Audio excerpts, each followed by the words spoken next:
Omówiono najważniejsze sprawy związane z dalszym rozwojem województwa i kraju.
Hi, everybody. Welcome to Do You Believe on livesci-fi.tv. Thanks so much for joining us. Oh, and please, would you please give us a like and please subscribe to the channel? We'd really appreciate it.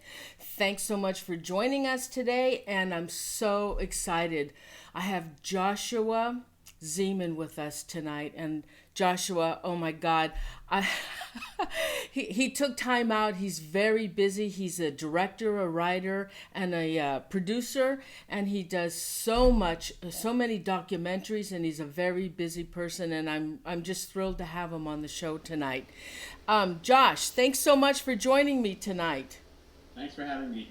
Oh my gosh. Now, Joshua, would you please tell the viewers about yourself? So I'm a documentary filmmaker, do other sorts of narrative stuff as well, and a couple years ago I co-directed a feature documentary called Cropsy, and most recently I did another documentary investigative doc for the Chiller channel called Killer Legends. Yes, and that was awesome. Now you're working on a current project as well. Currently I'm working on another documentary project about the Gilgo Beach murders. Some people may know that as the Long Island serial killer, and that is basically they found 10 online escorts or escort workers dead in Long Island a couple years ago, and to this day they still have not caught the guy who did it, and they believe he'll come back. He's seasonal. And so this documentary kind of picks up where the police investigation left off, and a lot of it is about just the changing face of crime on the internet. Awesome. I hope you come back and do another show with us. Yeah, exactly. So why don't we start with your documentary, Killer Legends? Sure. They played it all day on the Chiller channel. It was fabulous. So let's do the show tonight on Killer Legends. Sure. So basically, off Cropsy, just to give you a little backstory, I did this film called Cropsy that was about this urban legend that we had growing up in Staten Island, New York, and a lot of the kids in my generation, the 80s, late 70s, or early 80s.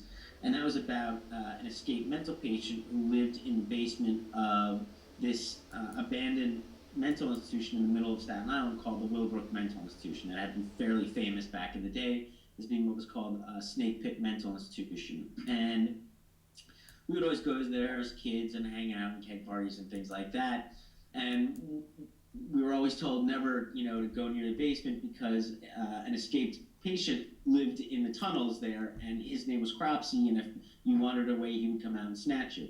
We really didn't think anything of it until a little girl with Down syndrome disappeared from our neighborhood. This was in 1987, and after 5 weeks of searching, they found her body buried on the grounds of the mental institution. The police arrested a man. He wasn't an escaped mental patient like the urban legend, but he was a former worker who had lived in a campsite on the grounds. And he had been suspected of taking up to 5 other missing kids, going far back as to 1972, so about 30 years. And so for a lot of the kids in Staten Island, the urban legend came true. And so the question is, what really came first? Was it the urban legend? There's always urban legends about mental institutions. In fact, American Horror Story the second season did a whole show about, the kind of horrors that take place around mental institutions, and obviously all the films that we see today are always about mental institutions. So in our culture, we've had urban legends about mental institutions for years, mostly about the overcrowding, a lot of times about the tunnels, and we have urban legends about crazy people because we need to create stories to explain what we don't understand. And a lot of mentally disabled people, their behaviors are strange to us, and so we like to create urban legends with which to explain them. Mm-hmm. Now, they arrested, who did they arrest for the murders? His name was Andre Rand, and his mother had actually worked in a similar mental institution. In fact, they were all constructed very similarly. And so in the documentary, if you watch it, you'll kind of see how the community creates an urban legend, and how, as adults, we went back to find out whether the boogeyman of our childhood was real. Now, what was interesting is I went around the country touring with that film, and every audience I would meet, people would like to talk about other urban legends, the popular urban legends we all knew growing up. And the question was always, is there some truth behind these stories? And that's what I'm interested in. I'm interested in the cross-section, the intersection between horror, between urban legend and true crime, the truth, and where they meet, how they meet, and how they get mixed up to create the stories that continually seem to fascinate us through today. Mm-hmm. So from that, go ahead. Oh, no, go ahead. So from that, we went and looked at some other very popular urban legends and to see if there was any truth behind them. And that's one of the interesting things about urban legends. There's always some sort of truth behind them. That's what makes an urban legend an urban legend. There has to be a true story or some factual elements, and the more factual, the more believable the urban legend is. What happens is you take some facts, you take a real story, and then you embellish upon it. You kind of create your own horror narrative on top of that. So we looked at 4 urban legends. The Hook for a Hand, which is a very famous one about the couple that's making out in some lover's lane, and all of a sudden a voice comes over the radio and says, "Lock your doors, go home. There's an escaped mental patient or lunatic or prisoner, and he's out roaming the countryside, and he has a hook for a hand, so immediately go home." Okay, so let me finish with Cropsy because I have a question for you. Sure. After they arrested this Andre Rand, did the kidnapping stop and the missing children stop? That's a very good question. That's the important question that you have to ask. Yes, they did. They did? Yeah, they did. So that might lead someone to believe that he might have been responsible. But at the same time, the film is also about the steps that a community will take to kind of create a boogeyman and then stop the boogeyman. And so, in a lot of ways, I don't really know what happened. I don't really know what Andre Rand did or didn't do. A lot of these crimes happened in the past, and they were happening like once every 3 or 4 years. So a lot of things could have happened. So is he mentally unbalanced? I believe that he has some form of schizophrenia. Not quite sure. He was sent for a psych evaluation at Kings County Hospital during one of the first trials, and the threshold for whether or not you're competent to stand trial does not mean whether or not you have any mental deficiencies or mentally disabled. It just means whether or not you're competent to stand trial. So it's 2 different variables. And in this case, he was found competent to stand trial, but that doesn't mean he's not mentally disabled or has some sort of mental deficiency. Again, I think schizophrenia, but I'm not a clinical psychologist, so I couldn't really tell you. So there were they found Jennifer, and then he was connected to what? To the other 4 children that were missing? Yeah, there was Holly Ann Hughes, and that was the second trial. So originally what happened was he was convicted on first-degree kidnapping, but not murder for Jennifer Schweiger, although the sentence is the same, 25 years to life. He was then sent to prison. Then the police decided to re-indict him for another little girl who had been taken in 1981. Her name was Holly Ann Hughes. Her body has never been found. and that was the trial. Now, it's interesting. There's a term called corpus delicti, no Mm-hmm. body, no crime. And so back in the day, if you didn't have a body, it was very hard to prosecute for a crime. And so Jennifer was the only body they ever found. The other four children, their bodies have never been found. And so, what do they think happened to those bodies? I mean, they found Jennifer because she was in a shallow grave, but why didn't they find the other children? Well, Jennifer was buried in a shallow grave on the grounds of the mental institution. The mental institution was one of the largest. It's in an area called the Greenbelt, an undeveloped piece of land that sits in the middle of Staten Island. And it's 365 acres. Mm-hmm. And that's quite a large area. Who knows where he may have buried, if he in fact did the crime, buried the other children. He had campsites in a lot of, lots and stuff on the island. So, Well, didn't he live in the tunnels at the institution? well, in fact, a lot of the mental. What happened was, and one of the larger themes in the documentary is about what's called deinstitutionalization in the 1970s. Through fiscal crisis and through Reaganomics and through a lot of the policies at the time regarding our mentally ill, rather than warehouse them, which was a horrific thing to do, we decided to let them out, which is both good and bad. Good because it changed the warehousing of individuals. Bad because we did it in a wrong and incorrect fashion. A lot of times, we just let people out without much follow-up. There was some transitioning of some mentally disabled into group homes, but others were just left to their own devices on the streets, and that's one of the reasons why we had a homeless problem. And so what happened was a lot of these people, they were brought to Willowbrook as children. You were told to bring your Down syndrome child to Willowbrook and just leave them there. That was the best thing for them.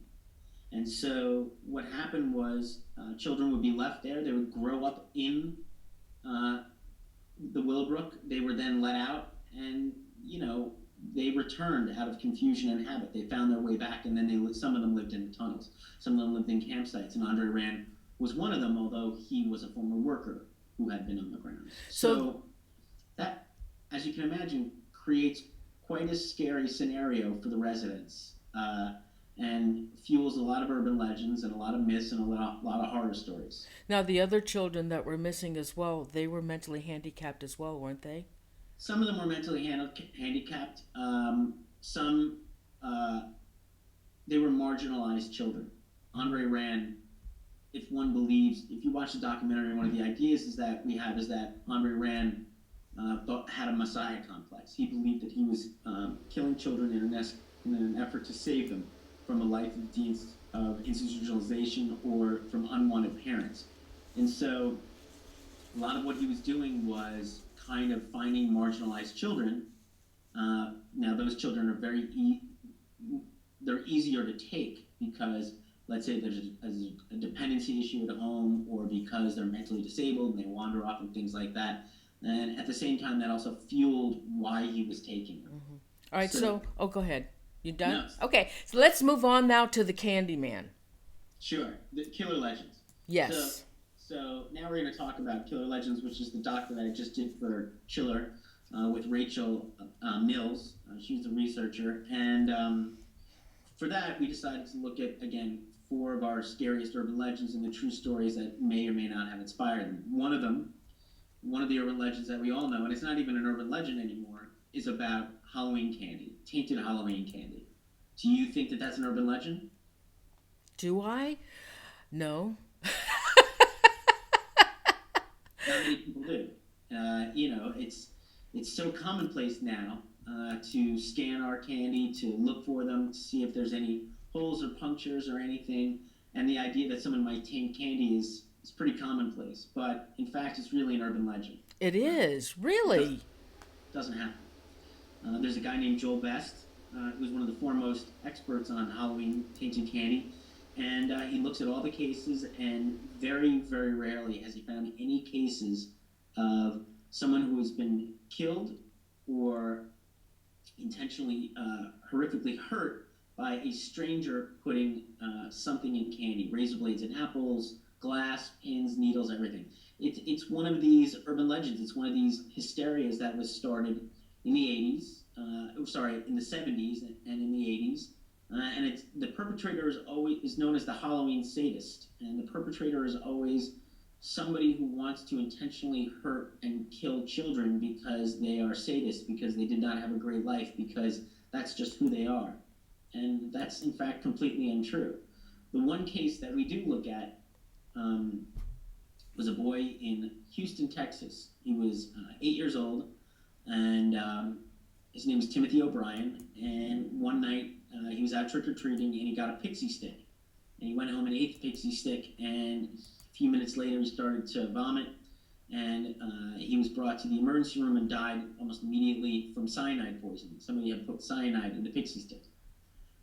For about a week, everybody was thinking, here's a case of somebody actually being killed by one of these Halloween sadists.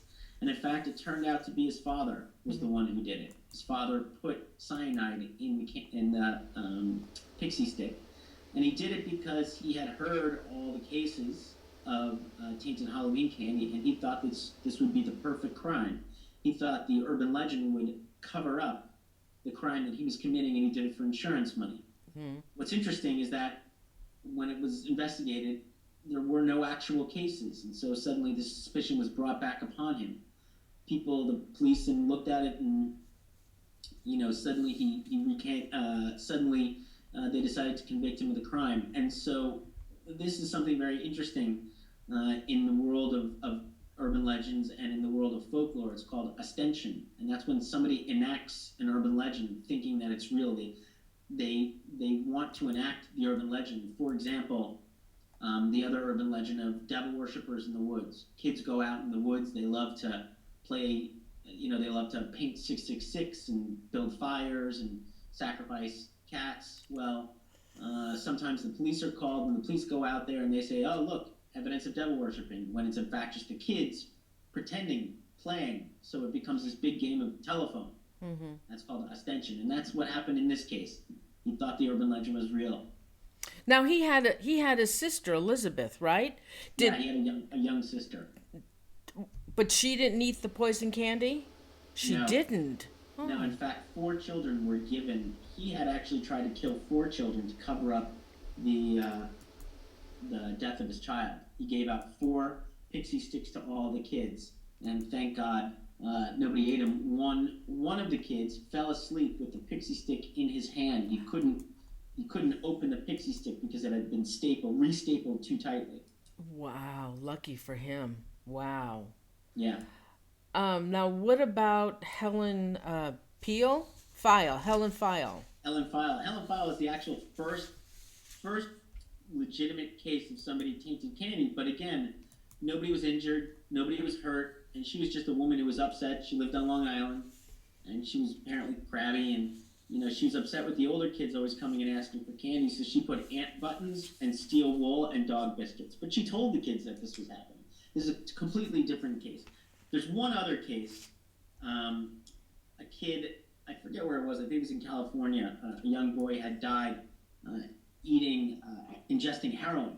And what happened was he got into his uncle's heroin stash and ate the heroin and overdosed. But the family, in an attempt to protect the uncle, said that he had been given this heroin via the Halloween sadist as tainted Halloween candy. So that was another case. Now with this Ronald O'Brien who poisoned, who was charged with killing his son, what happened to him? He became quite famous. His name's the Candyman. That's what they call him. The Candyman of Houston. And in fact, there was another Candyman of Houston, interestingly enough, named Neil Coral, who was a serial killer who John Wayne Gacy ended up modeling some of his MOs on that guy, and he ended up killing like 27 people. But Ronald Clark O'Brien is the real Candyman of Houston. And Ron Clark O'Brien went to prison, but what's interesting was he got caught up as a poster child for anti-death penalty. And so when there was a stay of the death penalty, he languished in prison until finally we reinstituted the death penalty in Texas, and finally Ronald Clark O'Brien was executed. He was the second person to be executed after we reinstituted the death penalty, and he was killed in Huntsville, Texas, the most infamous death chamber in all of the United States. Okay, let's move on now to When a Stranger Calls.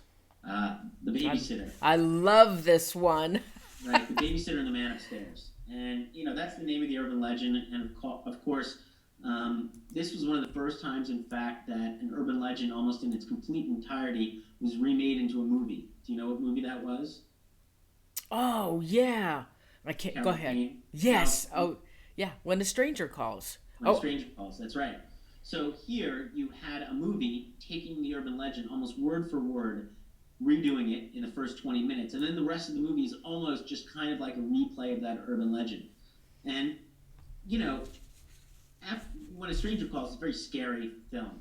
Obviously it's a babysitter's home alone. She's talking on the phone, or maybe she's entertaining a boyfriend, and she suddenly gets a call, and the voice comes over and says, "Did you check the children?"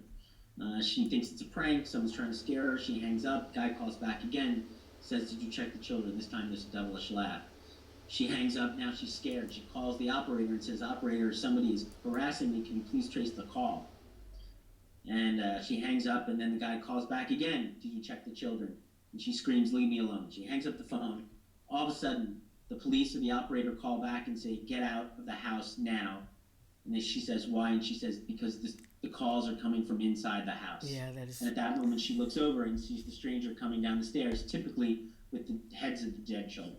The heads of the dead children. Well, there's a lot of variations. Sometimes she makes it out, sometimes she doesn't make it out. Sometimes the kids come running down, sometimes they don't. So in this case, what's interesting here is we try to find some examples of babysitters being victims. And you would think, with so many films, Halloween, remember Jamie Lee Curtis, she was the babysitter. In fact, the original name for Halloween was called The Babysitter Killer.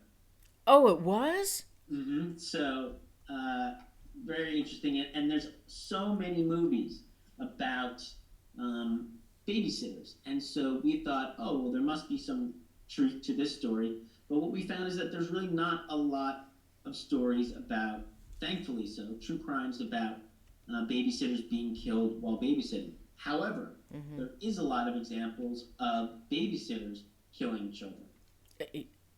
Now, which leads you to another urban legend, and that's called the turkeys in the oven, or the LSD urban legend. And that's a young couple, first-time parents, have a baby. They're going to go out for the first time since having their child. They're very nervous. They call up, they find this babysitter. She's a little hippie, but that's okay. She says, "Don't worry, everything's going to be fine." They go out to a movie. The wife gets very nervous in the middle of the movie or in the middle of dinner, calls the babysitter to check in, see how everything's going. Babysitter says, "Oh, everything's fine. Baby's upstairs asleep, and the turkey's in the oven." And the mother goes, "What turkey?" And all of a sudden the parents rush home, and there they found that the babysitter has put the baby in the oven. Oh my! What happened is that she had taken acid, LSD, freaked out, and put the baby in the oven. Oh my now, God! That's really a cautionary tale. As we said, all urban legends, or many urban legends, are really just cautionary tales, telling you to be wary of something. Okay, now what about Janet Christman? Right. So now there's a real case that we did find in Columbia, Missouri. The girl's name is Jeanette Christman. She was killed while babysitting. Somebody came through the front of the house. She was actually on the phone, just like the urban legend, and had called the police. And all of a sudden the line went dead. They couldn't trace the call because it was back in the 1950s. They didn't have that technology. The people who owned the house came home, and they found her. She had been strangled to death, but the baby was still alive. She had also been raped. Now, what's very interesting is that this was in the 1950s in Columbia, Missouri. They ended up arresting a man for the crime. He was an African-American guy. They got him to confess, and then they killed him. And then a couple of years later, another babysitter died. Very similar circumstances, a couple blocks from Jeanette Christman. She too had been strangled with a cord. She too had been raped. That was Mary Lou Jenkins. That's correct, Mary Lou Jenkins. Mary Lou Jenkins was not babysitting at the time, but she had been known to babysit, and it was a young girl, and it's very much the same MO. All of a sudden, some of the police realized maybe they put the wrong guy to death. However, interestingly enough, they arrested another African American guy and tried to get him to commit to the crime. He didn't. He was arrested, and then they ended up arresting a Caucasian man. He was a little bit more prominent in the neighborhood, although they could never convict him of the crime, and he ended up going free. Really? So how many more of these babysitting strangulations occurred after the other two fellows were incarcerated? Well, interestingly enough, they stopped, but there were numerous rapes in the town going on at the time. But also, it could be they stopped because the police finally did arrest this one guy. Again, he was never charged with crime, but he then moved away. Oh. So that could be the case Yeah. too. Now, what about this Robert Mueller? Is that who you were talking about? That's the name of the guy who had been suspected of the crimes. Mueller. Interestingly enough, Mueller had called Jeanette Christen to babysit the same night he was babysitting for the other family. So he knew she would be alone in the house.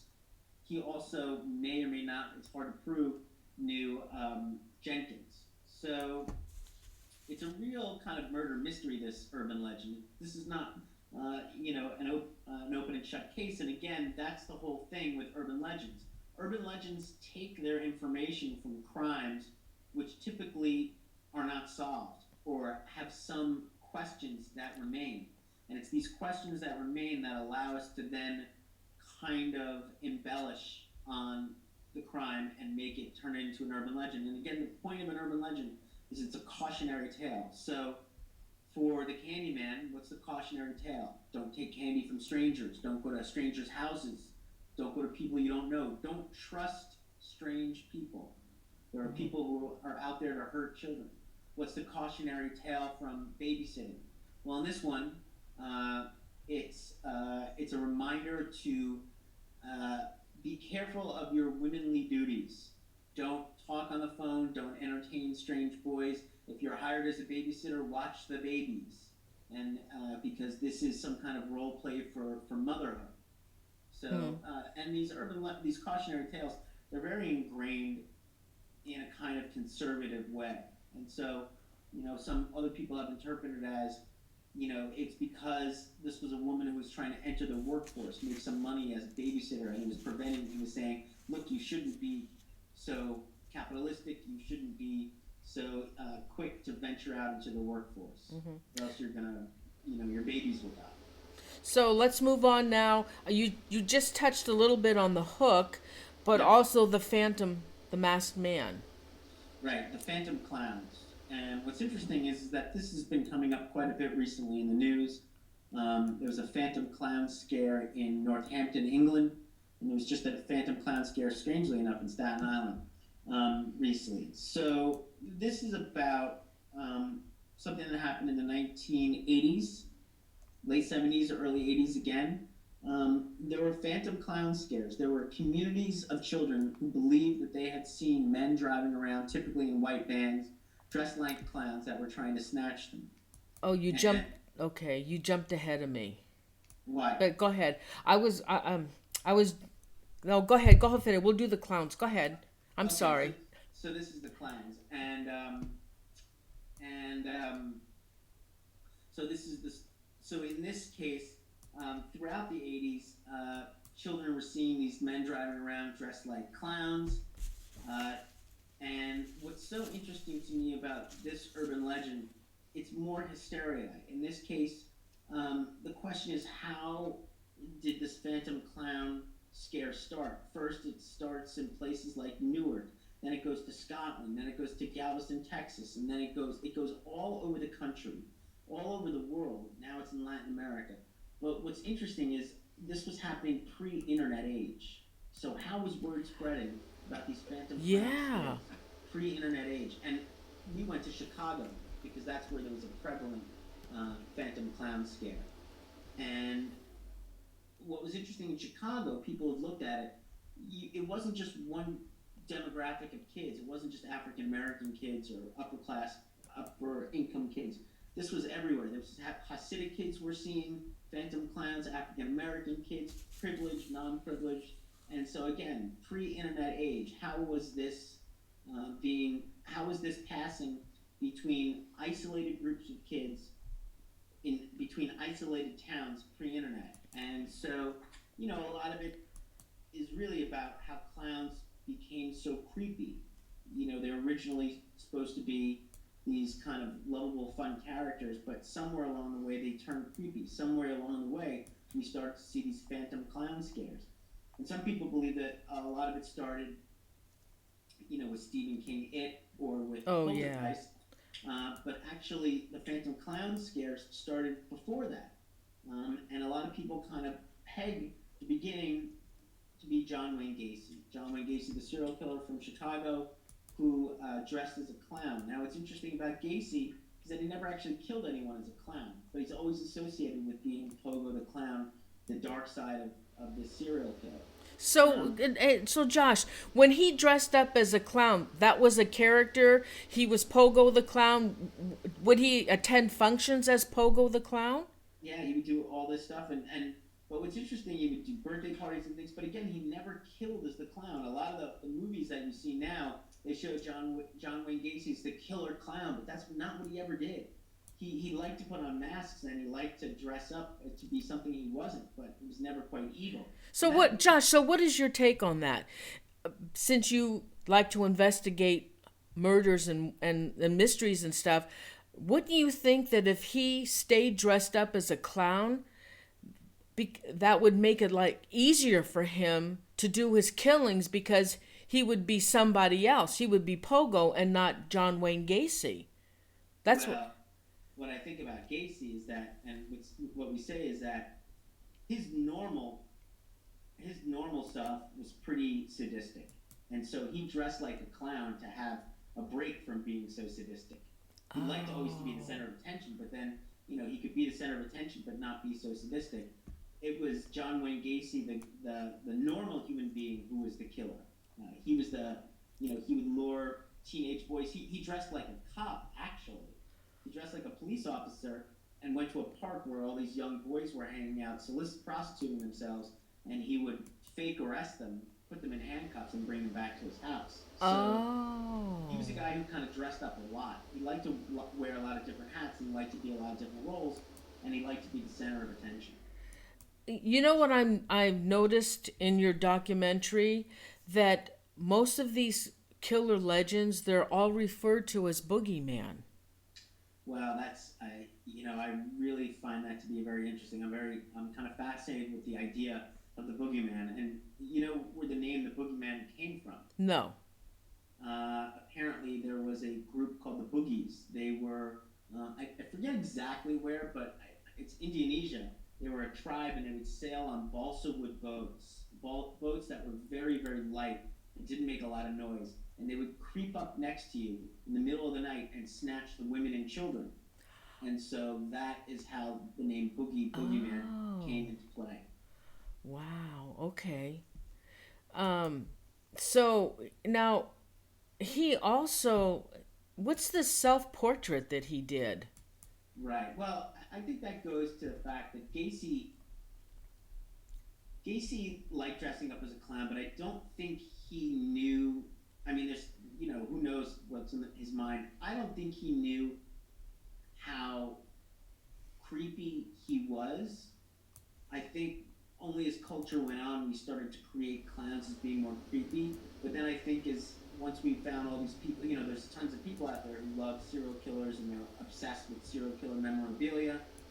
I find it pretty macabre, but, and they love the fact that he was this killer clown because it's so absolutely scary. So I think he started to then, in prison, as a way to get attention, was to kind of make self-portraits of him as Pogo the Clown, because I think the public really liked, the public idolized him as that killer clown, and I think he bought into that. Wow. And he killed what, 33 people, right? Yeah, 33 young boys. And Yeah, they found them all in the was it underneath the house? yeah, yeah. We actually talked to Bob Egan. Uh, they didn't find all 33. They believe he killed upwards of 45 people. And in fact, there's some very interesting people right now. If you do some research online, you can find some interesting detectives who are uh, believe that they know where there are other bodies buried. Oh, really? Hmm. Hmm. In the neighborhoods. So let's go. Okay, now let's go back. Let's go to the Phantom, the hooded. Right. Now Oops. this is the probably the most popular urban legend. Uh, the the hook for a hand, and this one became famous in the 1940s, 1950s. This urban legend, again, the couple making out in the front seat of their car. News flash comes over the radio: "Go home, lock your doors." Coitus interruptus between the boy and the girl. She says she wants to go home. The boyfriend's obviously frustrated because he can't, get have sex, and he jams on the gas pedal, pulls away, takes the girl back to her house, and as he's opening up her door, he sees dangling from the door handle the maniac's bloody hook. And so they were just minutes away from getting killed if the girl hadn't thankfully said that she wanted to go home. Now, what's that cautionary tale about? That's about premarital sex, telling you that you shouldn't have premarital sex, or else you're going to get killed with a hook. You're going to get penetrated with a hook. And so, very obviously uh, conservative cautionary tale there. Now, um, there's some speculation as to where this might have come from, but we do know that in Texarkana, Texas, in the 1940s, there were 4 couples who were killed in the front seats of their cars and some other places by a mysterious man known as the Phantom in Texarkana. And what's very interesting to me is that he's never been caught, although they think they know who did it, but he was never caught. And the kind of legacy of the Phantom still lives on today. One of the places, one of the reasons, and one of the reasons a lot of these urban legends live on is through film. We no longer tell them orally around the campfire. We put them in movies, just like the Babysitter Killer, just like the Killer Clowns, just like all of our other urban legends.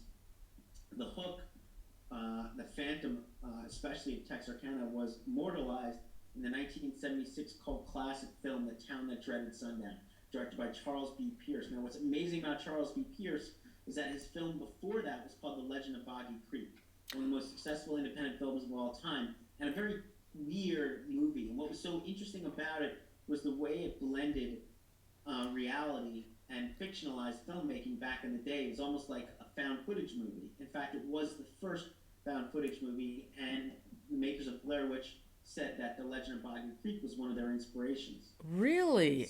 Yeah, Ah. and this is Charles B. Pierce. Now, Charles B. Pierce lived in Texarkana, Texas, and so he made this story about, he made this movie about this story that affected him as a child. And, this phantom who was never caught, who terrorized all these kids in the hometown. Now, what's also very interesting is that, in the way in which the film is a quasi-documentary, and it says that the killer could still be walking around today, and it shows you the killer kind of walking around. Very interesting, and ever since the movie came out, because it purported to be a documentary, there were certain liberties that were taken story-wise, and now the residents of Texarkana believe the movie rather than the facts of the case. The movie has taken over as the urban legend. Like the incident with, was it Betty Joe Booker? And Yeah. trombone, that's right. Betty Joe Booker was shot and killed. But in the movie, Charles B. Pierce wanted to kind of jazz it up a little bit, and so he ended up having the Phantom tie Betty Joe Booker to a tree, and tying a knife to her trombone. She was not a trombone player, but she carried a trombone in the movie, and the Phantom stabbed her repeatedly while she was tied against a tree with this knife attached with trombone. Joe was really killed. In reality, Betty Jo Porter was a saxophone player. Right. It's very hard to kill someone with a saxophone like that. And so they think that they know that's become the new reality. That's become the new truth. And so what we were interested in is not only that, the question is kind of like how do the movies affect the true crime? How do the movies affect the case? And what's interesting here, what the town does is every year they play The Town That Dreaded Sundown at a special outdoor screening in Spring Lake Park where one of the murders occurred, very close to the site where the murders happened. So what's happening?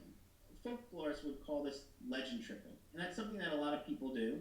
It's where you kind of go to the spot where a murder or a sighting or the haunted house in your neighborhood, you go there as a kid or a young adult or even as an older adult, and you like to kind of test the bounds of whether you're scared or not. You like to get your blood racing and your heart flowing. Sometimes you like to bring a girl there, and that's why they say scare the pants off somebody. And so it's an opportunity to hook up. And so what we have here is this town, by watching the film, this kind of oral, this kind of visual retelling of the urban legend over the visual campfire of the movie screen, and they're doing it in the same place where the murders happen. They're all legend tripping, and so it's very interesting to me as a folklorist to kind of see that stuff. And now, what's funny is the town can never seem to escape the specter of the phantom, because the crimes happened in the 40s and were never solved, because the film came out in 1976 and it made everybody relive it because they show the films in the town every year. And now Ryan Murphy, the same guy who did American Horror Story, and has given shouts out to Cropsy for using that as part of his inspiration for the second season. He is remaking The Town That Dreaded Sundown, and this time it's about a copycat murderer who comes out from the screening. So in a lot of ways, we have life imitating art, imitating life, imitating art, and the snake eating the tail. Now, these murders at that particular time, they were called the Moonlight Murders? Yeah, they were called the Moonlight Murders. And they were, because the murders were happening, what, at a full moon? Yeah. Well, it's said that they happen around the full moon, but that wasn't actually the case. Okay. Now, this reminds me of. Now, so this was a Lover's Lane type area where these young people would go to. Yep. And how many murders did this phantom kill in that area? I think he killed 5 people, but he also shot a couple in a farmhouse as well. They said that the hook for a hand might not have come from this case, but it could have happened from the Carol Chessman murders, the Red Light Bandit. Oh, yeah. Which happened in California off Mulholland in the 1960s. Yeah. Well, this also reminds me of the Zodiac. Yeah, exactly. It has a lot of shades of the Zodiac as well. And what's very interesting to me is that a lot of it's also very logical when it comes to crime. I mean, if you're crazy and you want to kind of kill couples or maybe rape a girl, where else are you going to do it? Where's a better place to do it than at some kind of desolate Lover's Lane where you're going to catch 2 people in a compromising position, where you're going to find a man and a woman already having sex, and where chances are there's not going to be a lot of law enforcement or a lot of other people who aren't going to be around to see them, because you're going to Lover's Lane to kind of make out, to be hidden. Mm-hmm. Interesting. Well, it was I absolutely love your documentary. Absolutely love it. Now, Josh, do you have a website, or where can people go to get your documentaries? Perhaps you can see on Hulu or Netflix. You can go to our website, www.cropsylegend.com. That has you can buy a DVD there that has about 45 minutes of deleted scenes that weren't in the documentary. And if you haven't seen that, it's very interesting because it adds a whole nother dimension to the case, because there's about 45 minutes of things that we couldn't put in the movie that are very interesting. You can see that off the website. And of course, you can catch Cropsy on Facebook as well. Awesome. And then what about Killer Legends? Killer Legends should be showing again on Chiller, and if you don't have Chiller, it will be coming out streaming, and you can also ask on Facebook, and we can tell you how to get your own copy. Josh, thank you so much. I know you're so busy. Oh my God, you took time out to do my show. I'm so excited. Thank you so much. It was such a pleasure to have you. And after you do your other documentary, I hope you will come back and we can talk about it. Oh, I will. Thank you very much. Thank Take you. care. Everybody, thanks so much. Thank Josh for being on the show with us. And thank you, everybody, for joining us. And please don't forget to give us a like and please subscribe. Thanks so much, and we'll see you next time. Goodbye. Bye, Josh. Thank you. Hold on.